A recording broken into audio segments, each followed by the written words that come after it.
Debido a los numerosos informes que han sido puestos en circulación por personas malintencionadas y arteras en relación con el surgimiento y progreso de la Iglesia de Jesucristo de los Santos de los Últimos Días, todos los cuales han sido diseñados por sus autores para militar contra su carácter de Iglesia y su progreso en el mundo, me he visto inducido a escribir esta historia para desengañar a la mente pública y poner a todos los que buscan la verdad en posesión de los hechos, tal como han trascendido, en relación tanto conmigo como con la Iglesia, en la medida en que tengo tales hechos en mi poder. En esta historia presentaré los diversos acontecimientos en relación con esta Iglesia, con verdad y rectitud, tal como han ocurrido o como existen en la actualidad, siendo ahora el 8º año desde la organización de dicha Iglesia. Nací en el año de nuestro Señor 1805, el 23 de diciembre, en la ciudad de Sharon, condado de Windsor, estado de Vermont. Mi padre, Joseph Smith, padre, dejó el estado de Vermont y se mudó a Palmyra, condado de Ontario, ahora Wayne, en el estado de Nueva York, cuando yo tenía unos 10 años. Aproximadamente 4 años después de la llegada de mi padre a Palmyra, se mudó con su familia a Manchester, en el mismo condado de Ontario. Su familia estaba compuesta por 11 almas, a saber, mi padre, Joseph Smith, mi madre, Lucy Smith, cuyo nombre, antes de su matrimonio, era Mac, hija de Solomon Mac, mis hermanos Alvin, que murió el 19 de noviembre de 1823, a los 26 años de edad, Hiram, yo mismo, Samuel Harrison, William, Don Carlos, y mis hermanas Sophronia, Catherine y Lucy. En algún momento del segundo año después de nuestro traslado a Manchester, hubo en el lugar donde vivíamos un entusiasmo inusual sobre el tema de la religión. Comenzó con los metodistas, pero pronto se generalizó entre todas las sectas de esa región del país. De hecho, todo el distrito parecía afectado por ello, y grandes multitudes se unieron a los diferentes partidos religiosos, lo que creó un gran revuelo y división entre la gente, algunos gritando «aquí» y otros «allí». Algunos defendían la fe metodista, otros la presbiteriana y otros la bautista. Pues, a pesar del gran amor que los conversos a estas diferentes religiones expresaron en el momento de su conversión y del gran celo manifestado por los respectivos clérigos que se esforzaban en levantar y promover esta extraordinaria escena de sentimiento religioso, con el fin de que todos se convirtieran, como les gustaba llamarlo, y se unieran a la secta que quisieran. Sin embargo, cuando los conversos empezaron a separarse, unos a un partido y otros a otro, se vio que los sentimientos aparentemente buenos, tanto de los sacerdotes como de los conversos, eran más fingidos que reales, pues sobrevino una escena de gran confusión y malos sentimientos, sacerdote contra sacerdote y converso contra converso, de modo que todos sus buenos sentimientos mutuos, si es que alguna vez los tuvieron, se perdieron por completo en una lucha de palabras y una contienda de opiniones. En ese momento yo tenía 15 años. La familia de mi padre había sido proselitista de la fe presbiteriana, y 4 de ellos se unieron a esa iglesia, a saber, mi madre, Lucy, mis hermanos Hiram y Samuel Harrison, y mi hermana Sophronia. Durante este tiempo de gran agitación, mi mente fue llamada a una seria reflexión y a una gran inquietud. Pero aunque mis sentimientos eran profundos y a menudo conmovedores, me mantuve alejado de todos estos grupos, aunque asistí a sus diversas reuniones tan a menudo como la ocasión lo permitía. Con el tiempo, mi mente se inclinó un poco hacia la secta metodista y sentí cierto deseo de unirme a ellos. Pero la confusión y la lucha entre las diferentes denominaciones eran tan grandes que era imposible para una persona tan joven como yo y tan poco familiarizada con los hombres y las cosas, llegar a una conclusión segura sobre quién tenía razón y quién no. Mi mente a veces estaba muy agitada. El clamor y el tumulto eran tan grandes e incesantes, Los presbiterianos estaban muy decididos contra los bautistas y los metodistas y utilizaban todos los poderes de la razón y el sofisma para demostrar sus errores o, al menos, para hacer creer al pueblo que estaban equivocados. Por otro lado, los bautistas y los metodistas, a su vez, eran igualmente celosos en su empeño por establecer sus propios principios y refutar todos los demás. En medio de esta guerra de palabras y tumulto de opiniones, a menudo me decía a mí mismo, ¿qué se debe hacer? ¿Quién de todos estos partidos tiene razón? ¿O están todos equivocados? Si alguno de ellos tiene razón, ¿cuál es y cómo lo sabré? Mientras trabajaba bajo las extremas dificultades causadas por las disputas de estos grupos religiosos, un día estaba leyendo la epístola de Santiago, primer capítulo y quinto versículo, que dice: Si alguno de vosotros tiene falta de sabiduría, pídala a Dios, que da a todos abundantemente y sin reproche, y le será dada. Nunca ningún pasaje de las Escrituras llegó con más fuerza al corazón del hombre que éste lo hizo en ese momento al mío. Parecía entrar con gran fuerza en cada sentimiento de mi corazón. Reflexioné sobre ello una y otra vez, sabiendo que si alguien necesitaba sabiduría de Dios, yo la necesitaba, porque no sabía cómo actuar, y a menos que pudiera obtener más sabiduría de la que tenía entonces, nunca lo sabría, porque los maestros de religión de las diferentes sectas entendían los mismos pasajes de las Escrituras de manera tan diferente que destruían toda confianza en resolver la cuestión apelando a la Biblia. Al fin llegué a la conclusión de que debía permanecer en la oscuridad y la confusión, o bien hacer lo que Santiago ordena, es decir, pedir a Dios. Al fin me decidí a pedir a Dios, concluyendo que si Él daba sabiduría a los que carecían de ella, y la daba generosamente, y no reprochaba, yo podía aventurarme. Así que, de acuerdo con esto, mi determinación de pedirle a Dios, me retiré al bosque para intentarlo. Fue en la mañana de un hermoso y claro día, a principios de la primavera de 1820. Era la primera vez en mi vida que hacía tal intento, porque en medio de todas mis ansiedades nunca había intentado rezar en voz alta. Después de retirarme al lugar al que había planeado ir, miré a mi alrededor y al encontrarme solo, me arrodillé y comencé a ofrecerle a Dios los deseos de mi corazón. Apenas lo hice, inmediatamente fui poseído por un poder que me dominó por completo y tuvo una influencia tan asombrosa sobre mí que me ató la lengua y no pude hablar. Una espesa oscuridad se cernió sobre mí, y por un momento me pareció que estaba condenado a una destrucción repentina.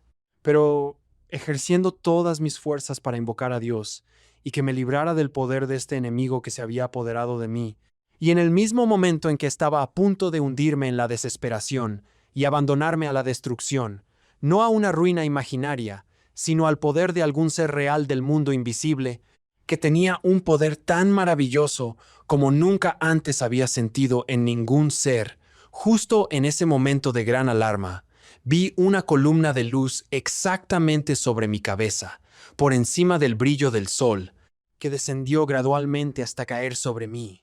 Apenas apareció, me vi liberado del enemigo que me tenía atado. Cuando la luz se posó sobre mí, vi a dos personajes, cuyo brillo y gloria desafían toda descripción, de pie sobre mí en el aire.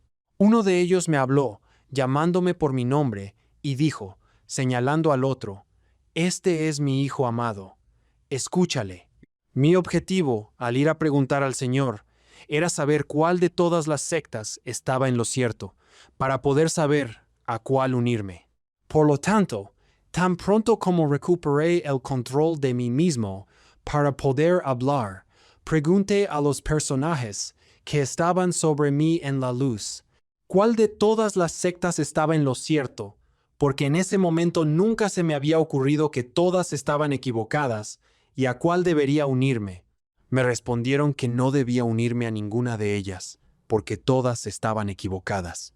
Y el personaje que se dirigió a mí dijo que todos sus credos eran una abominación a sus ojos, que todos esos profesores eran corruptos, que se acercan a mí con sus labios, pero sus corazones están lejos de mí.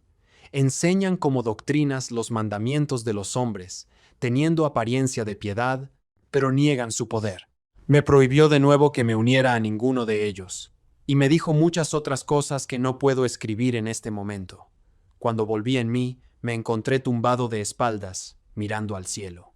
Cuando la luz se desvaneció, no tenía fuerzas, pero al recuperarme un poco, me fui a casa, y cuando me apoyé en la chimenea, mi madre me preguntó qué me pasaba. Le respondí, no importa, todo está bien, estoy bastante bien.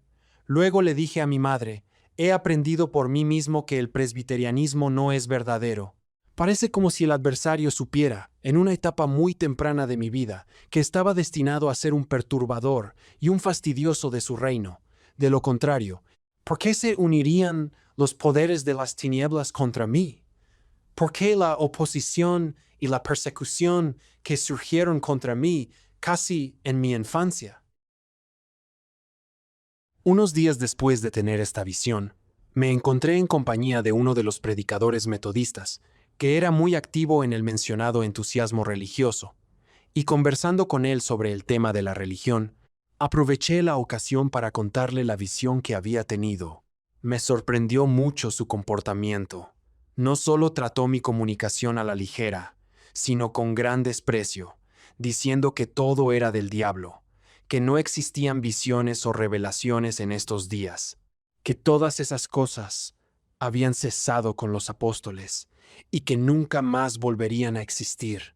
Sin embargo, pronto descubrí que el hecho de contar la historia había despertado muchos prejuicios contra mí entre los profesores de religión, y fue la causa de una gran persecución, que siguió aumentando. Y aunque yo era un muchacho oscuro, de solo 14 o 15 años de edad, y mis circunstancias en la vida eran tales que hacían de mí un muchacho sin importancia en el mundo, sin embargo, hombres de alto rango se fijaron en mí lo suficiente como para excitar la mente pública en mi contra y crear una amarga persecución. Y esto era común entre todas las sectas, todas unidas para perseguirme. Me hizo reflexionar seriamente entonces, y a menudo desde entonces, lo extraño que era que un chico oscuro, de poco más de 14 años, y uno además, que estaba condenado a la necesidad de obtener un escaso sustento con su trabajo diario, fuera considerado un personaje de suficiente importancia como para atraer la atención de los grandes de las sectas más populares de la época, y de alguna manera crear en ellos un espíritu de persecución y vilipendio de lo más amargo. Pero extraño o no, así fue, y a menudo fue causa de gran dolor para mí. Sin embargo, era un hecho que había tenido una visión.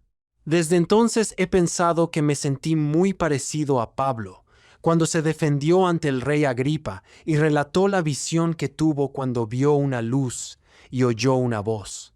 Pero aún así, fueron pocos los que le creyeron. Algunos dijeron que era deshonesto, otros que estaba loco, y fue ridiculizado e insultado. Pero todo esto no destruyó la realidad de su visión. Había tenido una visión, lo sabía, y toda la persecución bajo el cielo no podía hacer que fuera de otra manera. Y aunque lo persiguieran hasta la muerte, él sabía, y lo sabría hasta su último aliento, que había visto una luz y oído una voz que le hablaba, y todo el mundo no podía hacerle pensar o creer lo contrario. Así fue conmigo. De hecho, había visto una luz, y en medio de esa luz vi a dos personajes, y en realidad me hablaron, y aunque fui odiado y perseguido por decir que había tenido una visión, era cierto. Y mientras me perseguían, me injuriaban y hablaban falsamente de todo tipo de maldad contra mí, por decirlo, me llevó a decir en mi corazón, ¿por qué me persiguen por decir la verdad? De hecho, he tenido una visión. ¿Y quién soy yo para resistirme a Dios? ¿O por qué el mundo piensa en hacerme negar lo que he visto? Porque he tenido una visión. Lo sabía. Y sabía que Dios lo sabía. Y no podía negarlo, ni me atrevía a hacerlo. Al menos sabía que al hacerlo, ofendería a Dios y sería condenado. Ya había saciado mi mente en lo que respecta al mundo sectario, que no era mi deber unirme a ninguno de ellos, sino continuar como estaba hasta que se me indicara lo contrario. Había descubierto que el testimonio de Santiago era cierto, que un hombre que carece de sabiduría puede pedir a Dios y obtener y no ser reprendido.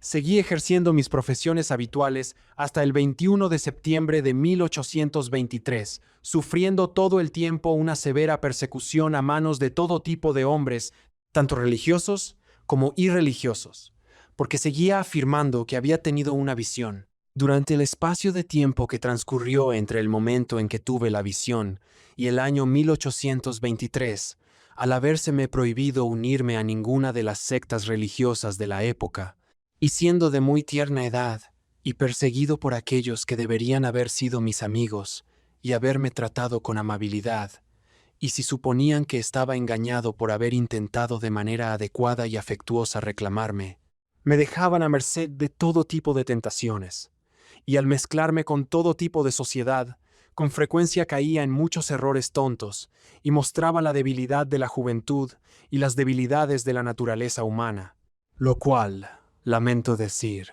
me llevó a diversas tentaciones ofensivas a los ojos de Dios. Al hacer esta confesión, nadie debe suponer que soy culpable de pecados graves o malignos. Nunca tuve la disposición para cometerlos, pero sí fui culpable de frivolidad y, a veces, me relacioné con gente jovial, etcétera, lo cual no es coherente con el carácter que debe mantener alguien que ha sido llamado por Dios como yo. Pero esto no le parecerá muy extraño a cualquiera que recuerde mi juventud y conozca mi temperamento alegre. Como consecuencia de estas cosas, a menudo me sentía condenado por mi debilidad e imperfecciones, cuando, en la noche del mencionado 21 de septiembre, después de haberme retirado a mi cama para pasar la noche, me dediqué a orar y suplicar a Dios Todopoderoso por el perdón de todos mis pecados y locuras, y también por una manifestación para mí, para que pudiera conocer mi estado y posición ante Él, porque tenía plena confianza en obtener una manifestación divina, como ya había tenido una anteriormente.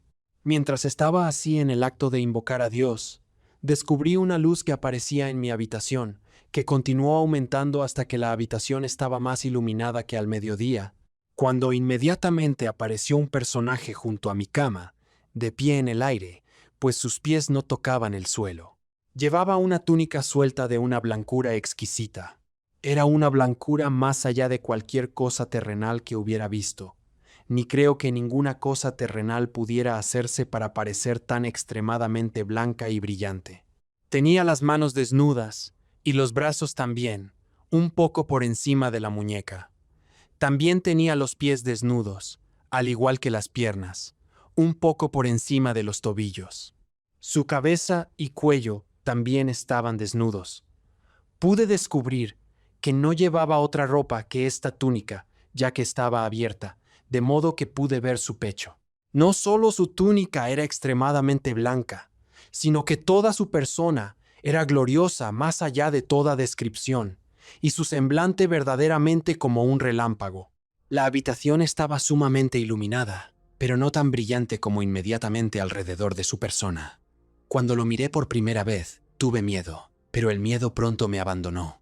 Me llamó por mi nombre y me dijo que era un mensajero enviado por Dios a mí, y que su nombre era Moroni, que Dios tenía una obra para mí, y que mi nombre sería conocido para bien y para mal entre todas las naciones, tribus y lenguas, o que se hablaría bien y mal de él entre todas las personas.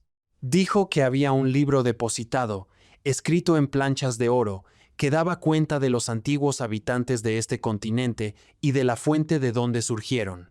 También dijo que en él estaba contenida la plenitud del Evangelio eterno, tal como fue entregado por el Salvador a los antiguos habitantes. También dijo que había 2 piedras en arcos de plata, y que estas piedras, sujetas a un pectoral, constituían lo que se llama el Urim y Tumim, depositado con las planchas, y que la posesión y el uso de estas piedras eran lo que constituía a los videntes en tiempos antiguos o pasados, y que Dios las había preparado con el propósito de traducir el libro. Después de contarme estas cosas, comenzó a citar las profecías del Antiguo Testamento. Primero cito parte del 3er capítulo de Malaquías, y también cito el 4º o último capítulo de la misma profecía, aunque con una pequeña variación de la forma en que se lee en nuestras Biblias. En lugar de citar el primer versículo como se lee en nuestros libros, lo cito así. Porque he aquí, viene el día que arderá como un horno, y todos los soberbios sí, y todos los que hacen maldad arderán como hojarasca. Porque los que vendrán los quemarán, dice el Señor de los ejércitos, que no les dejará ni raíz ni rama. Y de nuevo, cito el quinto versículo así. He aquí, os revelaré el sacerdocio, por mano del profeta Elías, antes de la venida del día grande y terrible del Señor. También cito el siguiente versículo de manera diferente. Y plantará en el corazón de los hijos las promesas hechas a los padres, y el corazón de los hijos se volverá a sus padres. Si no fuera así, toda la tierra sería completamente devastada a su venida. Además de estos, cito el capítulo 11 de Isaías, diciendo que estaba a punto de cumplirse. Citó también el capítulo 3 de Hechos, versículos 22 y 23, tal y como aparecen en nuestro Nuevo Testamento. Dijo que ese profeta era Cristo, pero que aún no había llegado el día en que los que no quisieran escuchar su voz serían eliminados del pueblo, pero que pronto llegaría. También cito el segundo capítulo de Joel, desde el versículo 28 hasta el último. Dijo también que esto aún no se había cumplido, pero que pronto lo sería. Y afirmó además que la plenitud de los gentiles estaba a punto de llegar. Citó muchos otros pasajes de las Escrituras y ofreció muchas explicaciones que no pueden mencionarse aquí. De nuevo me dijo que cuando consiguiera aquellas planchas de las que había hablado, pues el tiempo para que fueran obtenidas aún no se había cumplido, no debía mostrárselas a nadie, ni el pectoral con el Urim y el Tumim, solo a aquellos a quienes se me ordenara mostrárselas. Si lo hacía, sería destruido. Mientras conversaba conmigo sobre las planchas, se me abrió la visión de que podía ver el lugar donde estaban depositadas, y tan clara y distintamente que reconocí el lugar cuando lo visité. Después de esta comunicación, vi que la luz de la habitación comenzaba a reunirse inmediatamente alrededor de la persona que me había estado hablando, y continuó haciéndolo hasta que la habitación quedó de nuevo a oscuras, excepto a su alrededor, cuando, al instante, vi, por así decirlo, un conducto que se abría directamente hacia el cielo, y él ascendió hasta desaparecer por completo, y la habitación quedó, como estaba antes de que esta luz celestial hiciera su aparición. Estaba yo tumbado, meditando sobre la singularidad de la escena y maravillándome enormemente de lo que me había contado este extraordinario mensajero, cuando, en medio de mi meditación, descubrí de repente que mi habitación empezaba a iluminarse de nuevo y, en un instante, por así decirlo, el mismo mensajero celestial estaba de nuevo junto a mi cama. Comenzó y volvió a relatar las mismas cosas que había hecho en su primera visita, sin la menor variación, tras lo cual me informó de los grandes juicios que se avecinaban sobre la tierra, con grandes desolaciones por el hambre, la espada y la peste, y que estos graves juicios caerían sobre la tierra en esta generación. Tras relatar estas cosas, volvió a ascender como había hecho antes. Para entonces, tan profundas eran las impresiones en mi mente, que el sueño había huido de mis ojos, y yacía abrumado por el asombro ante lo que había visto y oído. Pero ¿cuál fue mi sorpresa cuando volví a ver al mismo mensajero junto a mi cama y le oí recitar o repetir de nuevo las mismas cosas que antes? Y me advirtió que Satanás intentaría tentarme a causa de las circunstancias de indigencia de la familia de mi padre, para conseguir las planchas con el fin de enriquecerse. Me prohibió esto, diciendo que no debía tener otro objetivo en mente al obtener las planchas que no fuera glorificar a Dios, y que no debía estar influenciado por ningún otro motivo que el de construir su reino. De lo contrario, no podría conseguirlas. Después de esta tercera visita, ascendió de nuevo al cielo como antes, y me quedé de nuevo reflexionando sobre lo extraño de lo que acababa de experimentar. Cuando casi inmediatamente después de que el mensajero celestial se hubiera alejado de mí por tercera vez, cantó el gallo y descubrí que se acercaba el día, por lo que nuestras entrevistas debieron de ocupar toda la noche. Poco después, me levanté de la cama y, como de costumbre, me puse a realizar las tareas necesarias del día. Pero, al intentar trabajar como otras veces, me encontré tan agotado que me sentí completamente incapaz.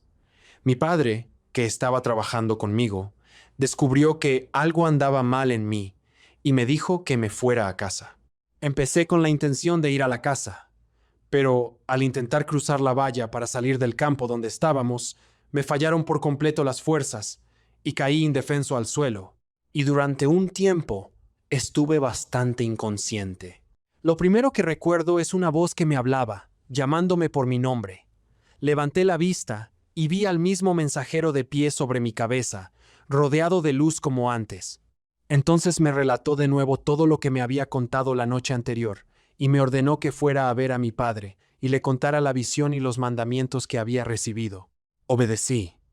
Volví a donde estaba mi padre en el campo, y le conté todo el asunto. Él me respondió que era de Dios, y me dijo que fuera y hiciera lo que me había ordenado el mensajero. Dejé el campo y fui al lugar donde el mensajero me había dicho que estaban depositadas las planchas, y debido a la claridad de la visión que había tenido al respecto, supe el lugar en el instante en que llegué allí. Cerca del pueblo de Manchester, en el condado de Ontario, Nueva York, se encuentra una colina de considerable tamaño y la más elevada de todas las de la zona. En el lado oeste de esta colina, no lejos de la cima, debajo de una piedra de considerable tamaño, yacían las planchas, depositadas en una caja de piedra. Esta piedra era gruesa y redondeada en el centro en la parte superior, y más delgada hacia los bordes, de modo que la parte central era visible sobre el suelo, pero el borde estaba cubierto de tierra. Después de quitar la tierra, conseguí una palanca, que fijé bajo el borde de la piedra, y con un poco de esfuerzo la levanté. Miré dentro y efectivamente, vi las planchas, el Urim y el Tumim y el pectoral, tal como había dicho el mensajero. La caja en la que estaban estaba formada por piedras unidas con algún tipo de cemento. En el fondo de la caja había 2 piedras colocadas transversalmente, y sobre ellas estaban las planchas y las otras cosas. Intenté sacarlas, pero el mensajero me lo prohibió, y me informó de nuevo que aún no había llegado el momento de sacarlas, ni lo haría hasta dentro de 4 años. Pero me dijo que debía ir a ese lugar precisamente dentro de un año a partir de ese momento, y que allí se reuniría conmigo, y que debía seguir haciéndolo hasta que llegara el momento de obtener las planchas. En consecuencia, como se me había ordenado, fui al final de cada año, y en cada ocasión encontré allí al mismo mensajero, y recibí instrucciones e información de él en cada una de nuestras entrevistas con respecto a lo que el Señor iba a hacer y cómo y de qué manera su reino iba a ser dirigido en los últimos días.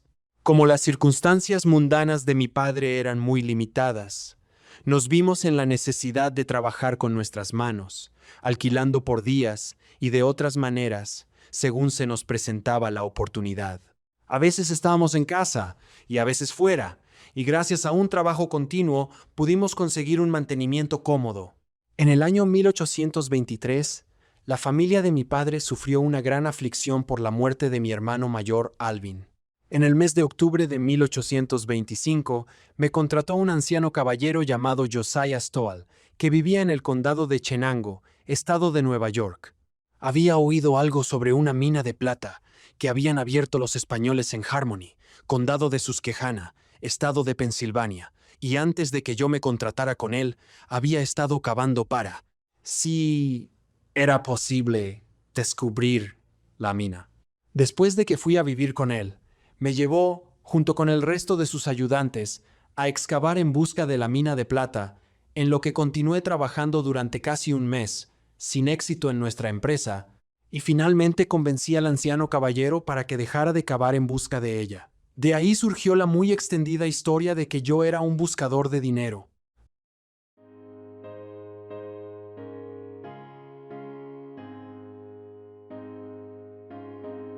Durante el tiempo que estuve empleado de esta manera, me alojé con un tal señor Isaac Hale de ese lugar.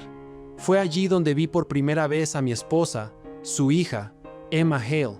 El 18 de enero de 1827 nos casamos, mientras yo todavía estaba empleado al servicio del señor Stoll. Debido a que seguía afirmando que había tenido una visión, la persecución aún me perseguía, y la familia del padre de mi esposa se oponía en gran medida a nuestro matrimonio. Por lo tanto, me vi en la necesidad de llevarla a otro lugar. Así que nos fuimos y nos casamos en la casa del señor Tarville, en South Bainbridge, condado de Chenango, Nueva York. Inmediatamente después de mi matrimonio, dejé la casa del señor Stoll y me fui a la de mi padre, y trabajé con él en la granja esa temporada.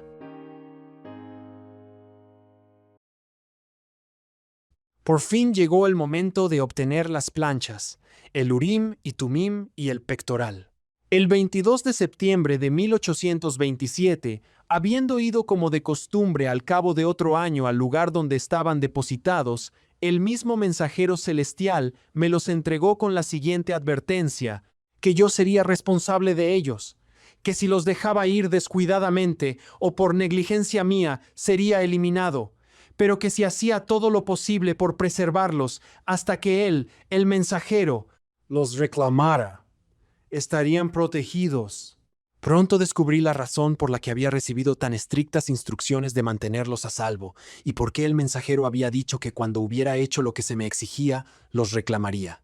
Pues tan pronto como se supo que los tenía, se hicieron los más enérgicos esfuerzos para quitármelos. Se recurrió a todas las estratagemas que se pudieron inventar para ese fin.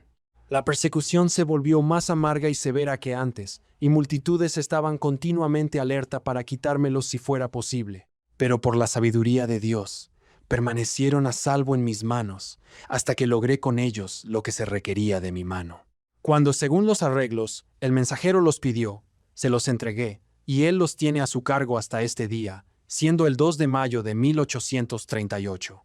Sin embargo, la agitación continuaba, y el rumor con sus 1000 lenguas se empleaba todo el tiempo en hacer circular falsedades sobre la familia de mi padre y sobre mí. Si relatara la 1000ª parte de ellas, llenaría volúmenes.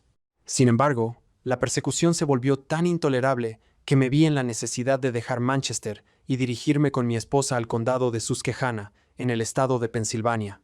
Mientras nos preparábamos para partir, siendo muy pobres y con la persecución tan pesada sobre nosotros que no había probabilidad de que fuéramos a estar de otra manera, en medio de nuestras aflicciones encontramos un amigo en un caballero llamado Martin Harris, que vino a nosotros y me dio $50 para ayudarnos en nuestro viaje. El señor Harris era residente del municipio de Palmyra, condado de Wayne, en el estado de Nueva York, y un granjero respetable. Gracias a esta oportuna ayuda, pude llegar a mi destino en Pensilvania, e inmediatamente después de mi llegada allí, comencé a copiar los caracteres de las planchas. Copié un número considerable de ellos, y por medio del Urim y Tumim traduje algunos de ellos, lo cual hice entre el momento en que llegué a la casa del padre de mi esposa, en el mes de diciembre, y el febrero siguiente. En algún momento de este mes de febrero, el mencionado señor Martin Harris vino a nuestra casa, tomó los caracteres que yo había copiado de las planchas y se fue con ellos a la ciudad de Nueva York. En cuanto a lo que ocurrió con él y los caracteres, me remito a su propio relato de las circunstancias, tal como me las relató a su regreso, que fue el siguiente. Fui a la ciudad de Nueva York y presenté los caracteres que habían sido traducidos, junto con la traducción de los mismos, al profesor Charles Anthon, un caballero célebre por sus logros literarios. El profesor Anthon declaró que la traducción era correcta, más que cualquier otra que hubiera visto traducida del egipcio. Luego le mostré las que aún no estaban traducidas, y dijo que eran egipcias, caldeas, asirias y árabes, y dijo que eran caracteres verdaderos. Me dio un certificado que certificaba ante la gente de Palmira que eran caracteres verdaderos y que la traducción de los que se habían traducido también era correcta. Tomé el certificado y lo metí en mi bolsillo. Y justo cuando salía de la casa, el señor Anthon me llamó y me preguntó cómo había descubierto el joven que había planchas de oro en el lugar donde las encontró. Le respondí que un ángel de Dios se lo había revelado. Entonces me dijo, déjame ver ese certificado. En consecuencia, lo saqué de mi bolsillo y se lo di, y él lo tomó y lo hizo pedazos, diciendo que ya no existía tal cosa como el ministerio de los ángeles, y que si le traía las planchas, él las traduciría. Le informé de que parte de las planchas estaban selladas y que se me había prohibido llevárselas. Él respondió, no puedo leer un libro sellado. Le dejé y fui a ver al Dr. Mitchell, que ratificó lo que el profesor Anton había dicho con respecto tanto a los caracteres como a la traducción. El 5 de abril de 1829, Oliver Cowdery vino a mi casa. Hasta entonces nunca lo había visto. Me dijo que, como había estado enseñando en la escuela del barrio donde vivía mi padre, y mi padre era uno de los que enviaban a la escuela, se fue a vivir a su casa durante una temporada, y mientras estuvo allí, la familia le contó las circunstancias en las que yo había recibido las planchas, y por eso había venido a preguntarme. 2 días después de la llegada del señor Cowdery, el 7 de abril comencé a traducir el Libro de Mormón, y él empezó a escribir para mí. Seguimos con la labor de traducción cuando, al mes siguiente, mayo de 1829, un día nos adentramos en el bosque para orar y preguntar al Señor sobre el bautismo para la remisión de los pecados, que encontramos mencionado en la traducción de las planchas. Mientras estábamos ocupados orando y llamando al Señor, un mensajero del cielo descendió en una nube de luz y habiéndonos impuesto las manos, nos ordenó, diciendo: A vosotros, mis consiervos, en el nombre del Mesías, os confiero el sacerdocio de Aarón, que tiene las llaves del ministerio de los ángeles, del evangelio de arrepentimiento y del bautismo por inmersión para la remisión de los pecados. Y esto nunca será quitado de la tierra hasta que los hijos de Leví ofrezcan de nuevo una ofrenda al Señor en justicia.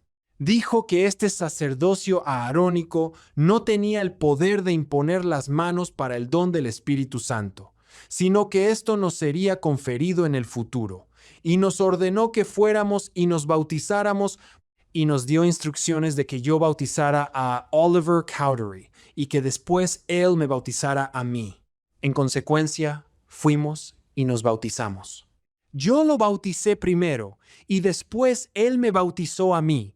Después de lo cual puse mis manos sobre su cabeza y lo ordené al sacerdocio aarónico, y después él puso sus manos sobre mí y me ordenó al mismo sacerdocio, porque así se nos ordenó. El mensajero que nos visitó en esta ocasión y nos confirió este sacerdocio, dijo que su nombre era Juan, el mismo que se llama Juan el Bautista en el Nuevo Testamento, y que actuaba bajo la dirección de Pedro, Santiago y Juan, quienes tenían las llaves del sacerdocio de Melquisedec, el cual, dijo, nos sería conferido a su debido tiempo, y que yo sería llamado el primer elder de la iglesia, y él, Oliver Cowdery, el segundo. Fue el 15 de mayo de 1829, cuando fuimos ordenados y bautizados por la mano de este mensajero. Inmediatamente después de salir del agua tras ser bautizados, experimentamos grandes y gloriosas bendiciones de nuestro Padre Celestial.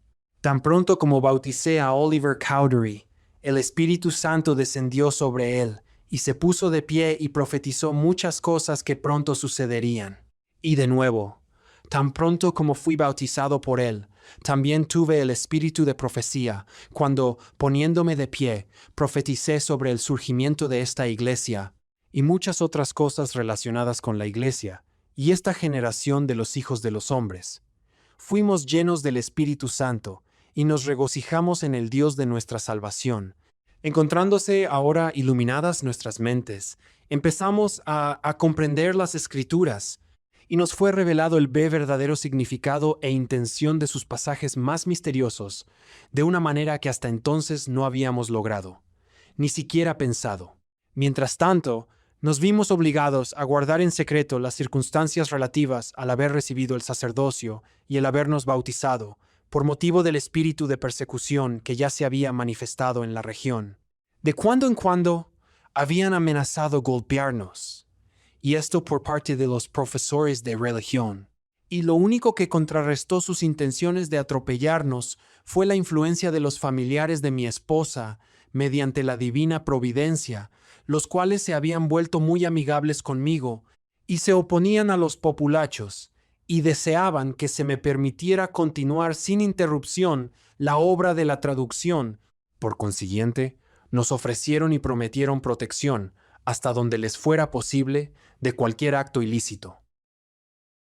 Bienaventurados los que padecen la persecución por causa de la justicia, porque ve de ellos es el reino de los cielos. Bienaventurados sois, cuando por mi causa os vituperen y os persigan, y digan toda clase de mal contra vosotros, mintiendo. Agozaos y alegraos, porque vuestro galardón es grande en los cielos, pues así persiguieron a los profetas que fueron antes de vosotros. Vosotros sois la sal de la tierra. Pero si la sal perdiere su sabor, ¿con qué será salada? No sirve más para nada, sino para ser echada fuera y hollada por los hombres. Vosotros sois la luz del mundo. Una ciudad asentada sobre un monte no se puede esconder, ni se enciende una vela y se pone debajo de un almud, sino sobre el candelero, y alumbra a todos los que están en casa.